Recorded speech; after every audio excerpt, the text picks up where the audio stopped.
team that knows one another and feels close to one another, I think is set to outperform any other team.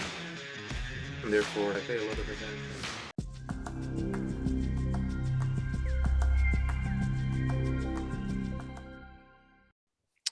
Hello, everyone, and welcome back to Leadership Jam Session. Today's guest is Andrej Baranek, who is the Vice President of Strategic Manufacturing, who has been managing teams across the globe for the past 10 years. Andrej, welcome to the Jam Session. Hello, everyone. Thanks for having me, Rob. It's great having you here. And we've known each other for a number of years now, actually, at least maybe 4, maybe even going on 5. So it's going on 5 now. Yeah. And it's been great getting to know you over the years as well. And so let's kind of just start with a little bit about your leadership journey when it comes to managing teams. What's important to you? Maybe some of your guiding leadership principles. I think the most important of building and being part of a successful team is ensuring that you understand the individuals who are on your team. You build a strong bond, almost a camaraderie, to ensure a high level of trust. Because team that knows one another and feels close to one another, I think is set to outperform any other team.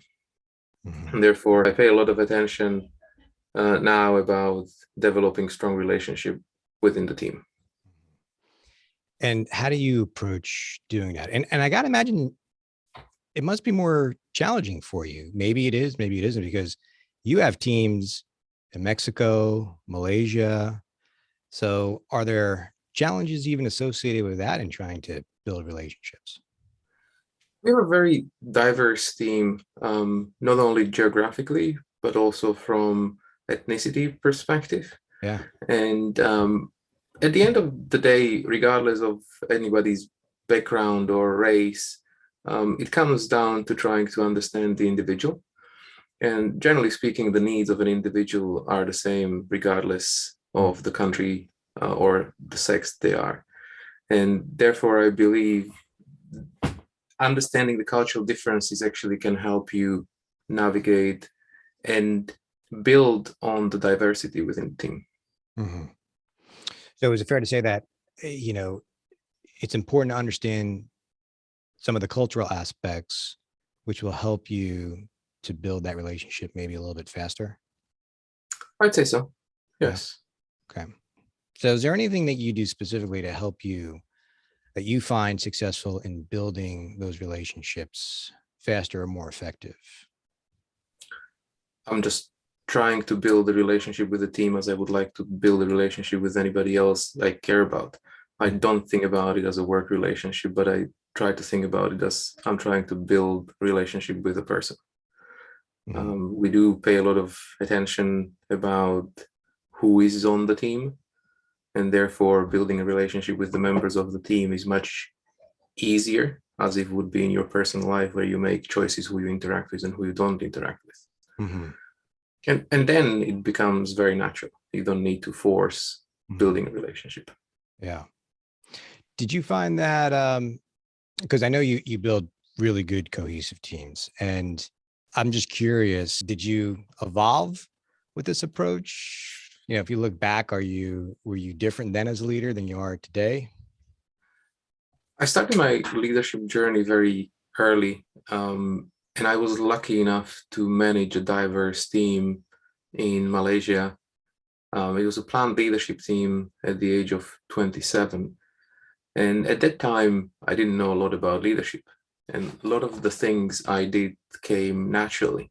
So just to back up, I don't even think I knew this. So was that your first time managing, was moving to another country? And the first team I led was actually a planned leadership team in a different country. Yes. Leading a team in a plant. Wow. I don't think I knew that. I thought, so, I mean, taking over your first team is hard enough. I mean, now you throw in, different cultural and that just makes it even more complex. Yeah. So the direct team that I had at the time was, I think, 7 individuals The whole plant had around 250 employees. Wow. And on my direct team, we had people who were originally from Malaysia. We had a couple of Europeans, and we had a good mix between male and female as well. Wow. Okay. Now, you say Malaysians, even within Malaysia, there are three different cultures that play. You've got the Chinese, the Malaysians, and the Indians. Yeah. So even Malaysians would have three different cultural backgrounds. Uh-huh. And that was the first team I ever managed. And as I mentioned, I didn't know a lot about leadership at that time, and I tried to approach it at that time as building a strong team, just based on building the relationship and building strong camaraderie within the team. Now, we're lucky enough that where most of us lived was approximately 45 minutes drive away from the plant, and we ended up commuting together. So we did spend a lot of time in the car, back and forth, and a lot of the conversations were not work related. We spent also a lot of time socializing outside of work, and with that we built a strong relationship that allowed us to perform really well as a team, and the plant prospered really well under the leadership of the team. I'm wondering if, because I hear you talk about what's important to you and building relationships and the camaraderie on a team and getting to know your people. I'm wondering, do you think your principles would be the same today if you never had that experience of even just the commute of being in a car for 45 minutes, carpooling with your, employees or others? I don't think they would be. Um, I was lucky enough that all of the team I had was much more experienced on their leadership journey. So I was learning from them. And as I mentioned, because it came naturally, it was easier for me to adopt. 10 years on, I'm able to much better articulate what I value and do it a lot more consciously. Whereas there, it was a lot of unconscious decisions as the days progressed. Right. Yeah. It's fascinating. Again, I never knew this about you, and like we just talked about, we I knew you managed in you were living in Malaysia and managed a team there. You just made me think about something. One of my roles that I was in, I was a sales manager, and I would go out and ride with my sales reps. We'd go visit physicians, and so I'd be in the car with my any one of my employees all day, 6 hours, 7 hours driving.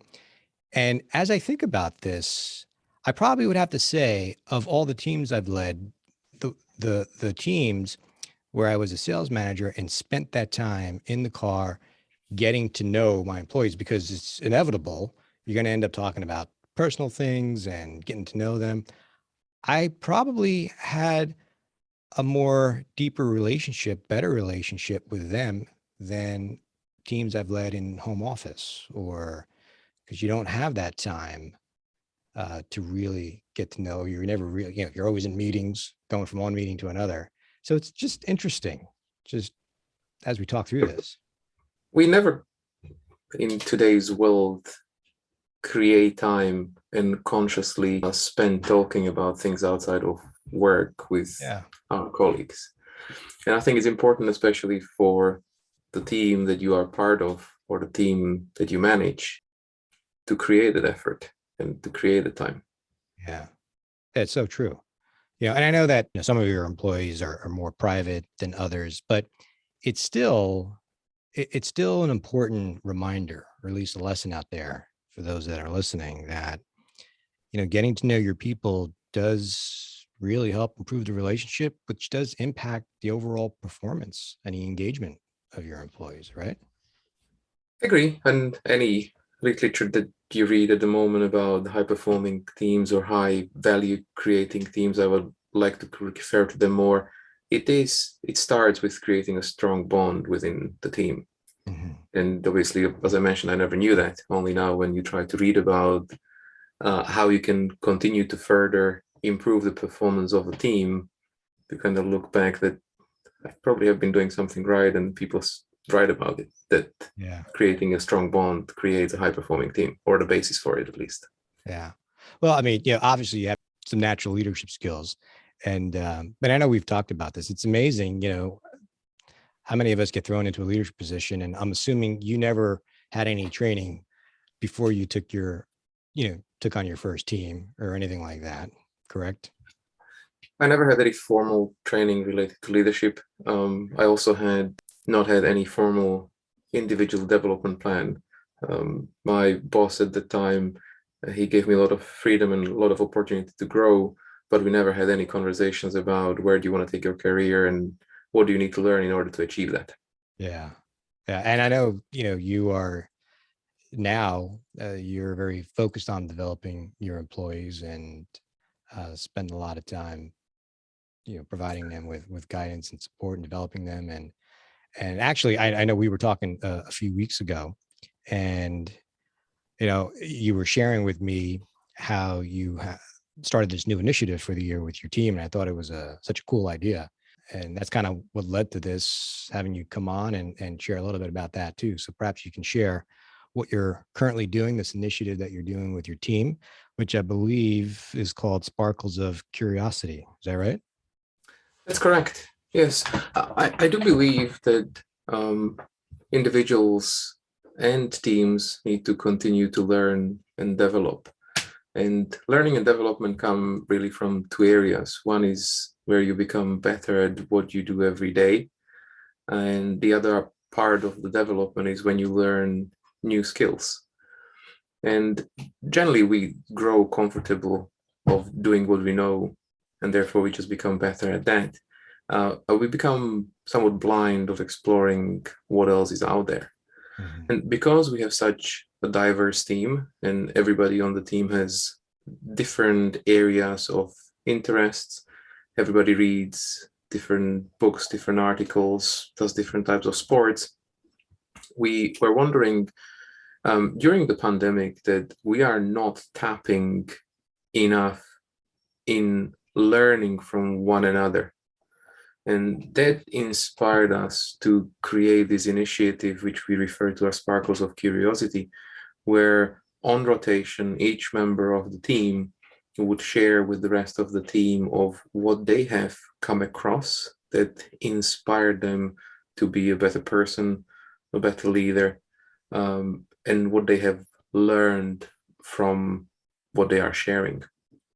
Now, I'm convinced that 8 out of 10 cases that get shared are not relevant for the rest of the group. Mhm. But even if there is one or two that are, and if you multiply it by the number of team members that I have on the team, there is a huge pool of areas that we as individuals learn from one another, which otherwise we wouldn't have.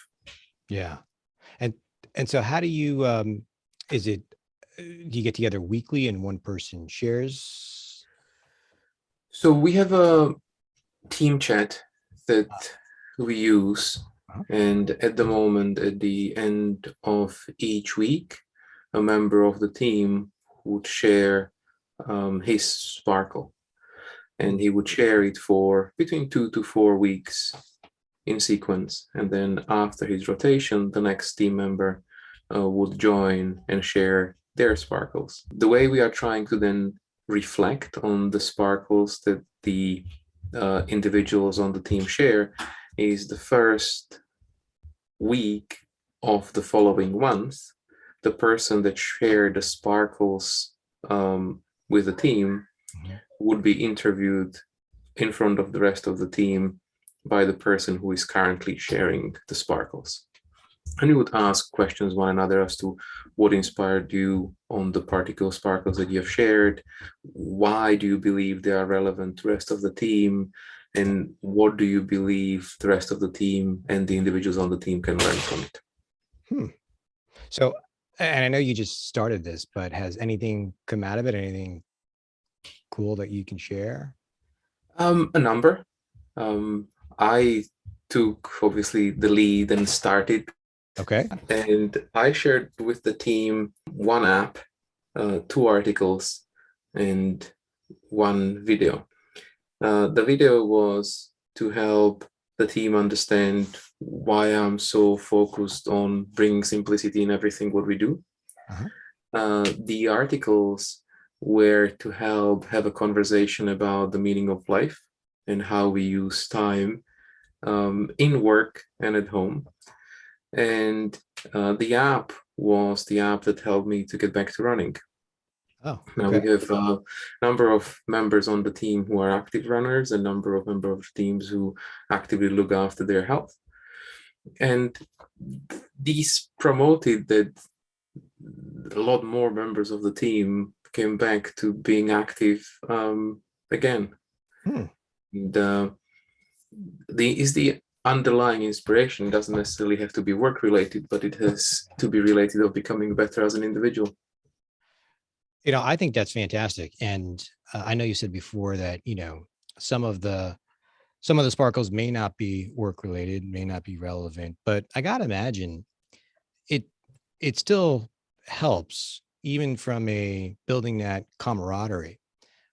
When people know a little bit more about yourself and some of the things that you're interested in, right? I mean, even for yourself, just running or starting to run again.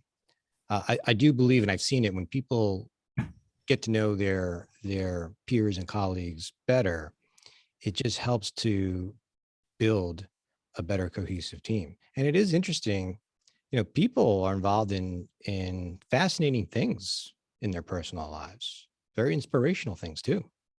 Exactly. And then most of the time are completely unrelated to what we do every day at work. Exactly. And yet there is a correlation to building stronger bonds within the team, Absolutely. which does ultimately impact the there is a downstream effect for sure. Yeah, there definitely is. And I've seen it on our team. The team continues to evolve as the projects that we manage evolve and change. And there are new members on the team that weren't with us 2 years ago. Uh, but the conscious development of the individual and collective performance is really what it comes down to. You are able to recognize what matters to the person and where you can actively work with them to accelerate their performance, and where do you need to back off because something that they are dealing with personally. It's fascinating to see that a lot of the work that my team does at the moment, they do it better than I ever would, which allows me to really work with them on becoming their best. Hmm. Yeah, I mean, the individual does roll up to the collective group, right? Yeah, it does. So just to repeat again, for those that might have missed some of the structure, because I think it's a great initiative. It's one of the best ideas I've heard in a long time in regards to doing some type of initiative with your team. And so you said there were three questions when they present their sparkles to the team. If you could just repeat, I think there was three, right? Or just so everyone No, else. so the way it works is on rotation, Yep. and we try to encourage the team to share something that inspired them, that they believe the individuals or the team can learn from. Mhm. And we share these sparkles on rotation, and then we invite a conversation with the person who shared them to tell us the story as to why did these particular sparkles inspire them, and why did they believe that they will be relevant for the rest of the team. Oh, okay. Perfect. Two questions. Very simple. It gets back to your simplicity. I love it. It does. Yes. All right. So again, I appreciate you sharing that. And so as we wrap up here, I know that you love to read and read articles as well. Any articles that you read lately that you like to share as a recommendation? It's an article that I continue to go back to. It's a Harvard Business Review article titled "How Will You Measure Your Life?" And what truly inspires me about the article is it poses three very simple questions. And the questions are: how can I be sure that I'll be happy in my career? how can I be sure that my relationship with my spouse and my family becomes an enduring source of happiness? And how can I be sure I'll stay out of jail? And though all three of the questions are very simple in nature and unrelated to what we do every day, they are so relevant about who we are at work and how we manage teams that we are on and teams that we lead. Yeah. And the article analyzes the simplicity and importance of being content and knowing your why from slightly different perspective, that it becomes very relevant in how forgetful we can be about what we do every day. Yeah, so true. I mean, let's be honest, while we have our professional life, our personal lives, both do impact each other to some degree. They absolutely do. And especially in our professional lives, leadership is a choice. And if we are given the privilege to lead, I believe we need to take the responsibility in full and ensure that our individual purpose is aligned with our professional purpose, and how we lead the teams reflect both, because then it's natural. So true. Well said, Andre. Well, and the article is how will you measure your life, right? And yep, and we will try to find the article and maybe post it within the show notes. But again, I want to thank you, Andre, for coming on. It was a fascinating discussion. Thoroughly enjoyed it. I have no doubt that anyone listening out there is going to walk away with a lot of valuable and practical information. Appreciate you coming on. Thank you. Thanks for having me, Rob. It was a pleasure.